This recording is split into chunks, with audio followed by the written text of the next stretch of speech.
La première question, c'est présente-toi pour nos abonnés. J'avais mis des petites indications, hein. Donc nom, formation, profession. Tu le dis comme tu le sens, mais de façon, voilà, une phrase courte. Et voilà. Donc moi c'est Mohamed Rafsanjani, je suis docteur en droit public de l'Université de Toulon, enseignant-chercheur dans les facultés et dans les UT, et depuis novembre 2024 je suis le président du parti Ouché. J'ai commencé à faire du droit d'abord comme un accident. J'ai eu mon baccalauréat un peu très jeune, sachant pas trop quoi faire, j'ai coché sur celui qui semblait aller avec la formation littéraire qui était la mienne. Et puis très vite, j'ai aimé ça, j'étais pris de passion de manière générale. Et le droit constitutionnel m'a permis finalement de croiser mes deux passions, parce que la Constitution, c'est la norme suprême, c'est la norme des normes, c'est la norme à partir de laquelle toutes les autres découlent. Et donc avoir la science de cette norme-là, ça installe le juriste dans une forme de généralité. Et le droit constitutionnel, je le considère comme un droit politique. Et comme je suis très politisé depuis très jeune, ça me permettait d'avoir une matière qui m'offrait un regard sur les institutions politiques et qui me préparait peut-être plus tard à un engagement. Donc c'est une sorte de croisement entre plusieurs passions. Et encore aujourd'hui, je le fais avec beaucoup d'intérêt. Eh bien, la justice, c'est une institution un peu complexe parce que c'est la seule institution de la République qui finalement porte le nom d'une vertu. Et bien sûr, on aspire à ce qu'elle soit plus juste. Il existe des mesures un peu simples qu'on pourrait expérimenter et sans doute qu'on aurait quelques résultats positifs. Par exemple, on pourrait faire en sorte de libérer la justice de tous les influences extérieures, qui soient politiques et économiques, à commencer par exemple par réglementer la nomination des magistrats pour qu'ils soient adoptés ou intégrés par concours et non nommés par le président de la République, par exemple. Magistrat, c'est aussi un métier, il ne suffit pas d'avoir fait du droit, donc on pourrait imaginer intégrer ou créer une école nationale de la magistrature pour intégrer l'éthique, intégrer la déontologie, apprendre les magistrats à être attachés à leur serment, à l'équilibre et à la nature humaine qui est derrière l'institution. Donc je pense que si on cumulait déjà les deux, on aurait d'un côté une indépendance auquel ils pourraient s'enorgueillir, et de l'autre une formation qui ramènerait un peu d'éthique et d'humanité dans la fonction. C'est très difficile d'avoir une bonne constitution. C'est évident par contre qu'il peut en exister des mauvaises. Mais dans notre constitution, on pourrait citer beaucoup de points qui sont sujets à débat, mais j'aimerais attirer l'attention sur une anomalie particulière, parce que malheureusement on n'en parle pas beaucoup. Et pour moi, c'est la mère de toutes les anomalies, c'est le fait que la Constitution crée une sorte de présidentialisme exacerbé. On donne le pouvoir à un homme qui est à la fois le chef de l'État et le chef du gouvernement, qui peut nommer à tous les emplois civils, à tous les emplois militaires, qui est à la fois le chef des armées, le chef de la diplomatie, qui peut même faire la loi en lieu et place du Parlement. Et ça, ce présidentialisme, il a instauré un peu dans l'imaginaire des gens le fait qu'il faudrait un homme ou une femme, mais bon, dans notre société, c'est perçu comme une éventualité, mais un homme qui serait capable tout seul de connaître le bien et le mal et de présider à la nation. Et je pense qu'il faudrait intégrer dans la Constitution tout l'inverse, il faudrait mettre un peu de collectif, un peu de délibération pour expliquer aux Comoriens que la solution vient de la discussion, de l'intelligence collective, et non d'un homme soi-disant providentiel qui en général, lorsqu'il vit longtemps, finit toujours par passer de l'autre côté.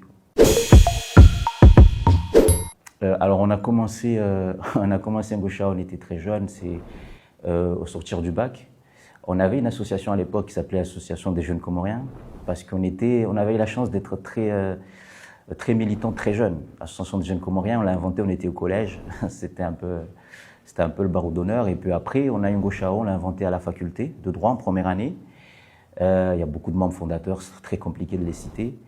Mais en tout cas, l'objectif, c'était véritablement d'être sur le terrain pour essayer de conscientiser les jeunes sur les enjeux de la vie de la cité, de la vie publique, pour que les jeunes puissent non seulement comprendre les enjeux, mais pouvoir se faire une opinion, sans qu'on puisse les faire non à leur place.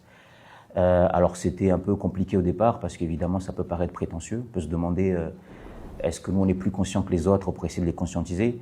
Mais très vite, c'est devenu une aventure collective. Ça nous a créé des amitiés, créé des promotions, créé des vocations même. Et je pense qu'aujourd'hui, on est tous un peu dans la droite lignée de Ngoshao. En tout cas, on essaye de toujours incarner les valeurs. Oui, c'est la suite tout à fait logique. Je pense même que c'était la suite pressentie dès l'origine. Quand on a créé Ngoshao, on savait pertinemment que malgré notre jeunesse, on savait que le pays était lui-même très jeune et que ce serait très compliqué de concrétiser nos idéaux uniquement par la voie associative. Et on savait qu'à un moment ou à un autre, il faudrait approcher les sphères de décision pour espérer changer, espérer améliorer les conditions de vie, mais là où ça se décide. Et donc c'est une suite logique parce qu'on essaye cette fois-ci de toucher au plus profond de la vie des Comoriens, essayer de trouver des solutions et aller dans les sphères de pouvoir et de décision pour espérer tracer un autre. C'est très difficile de parler de l'avenir. Ce qui est sûr, c'est que à titre personnel, je suis venu m'installer aux Comores et donc j'aspire, c'est un peu mon rêve d'intégrer l'Université des Comores. J'aimerais pouvoir entrer dans un amphithéâtre ici et enseigner le droit à des jeunes Comoriens. Donc c'est un peu mon projet de tout de suite. C'est pas très évident, mais on s'accroche, on se bat pour pouvoir l'y intégrer.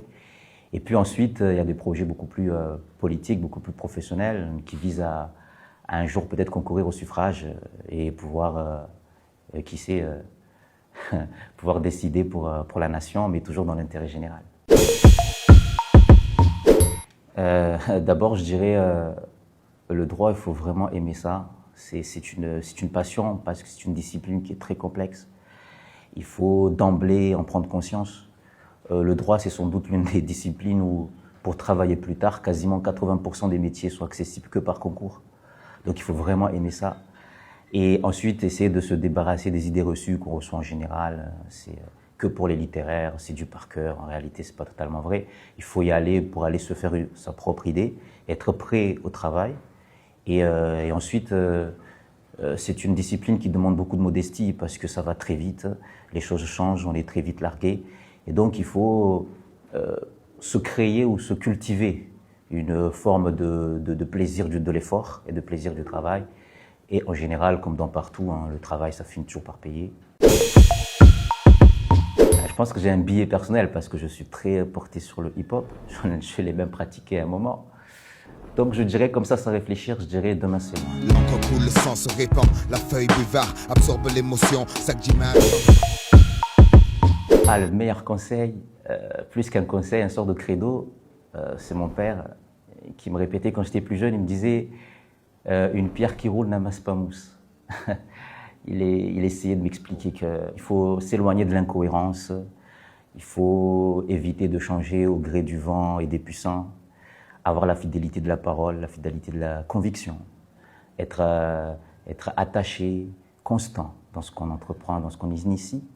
Et depuis, je les garde au fond de mon cœur. J'essaye d'être une pierre qui ne roule pas tout le temps. J'essaie de le faire toujours sous le regard acéré de mon père. J'espère que Dieu lui prêtera vie longtemps. Et voilà, j'essaye de rester constant dans mes convictions.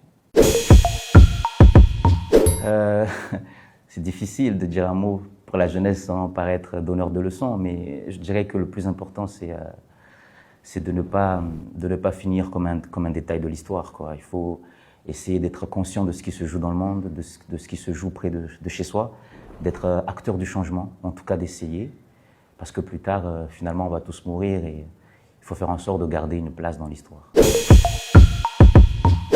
Alors, moi, j'ai toujours considéré que le droit, en tout cas la pratique du droit, devrait dépasser les amphithéâtres et laboratoires de recherche.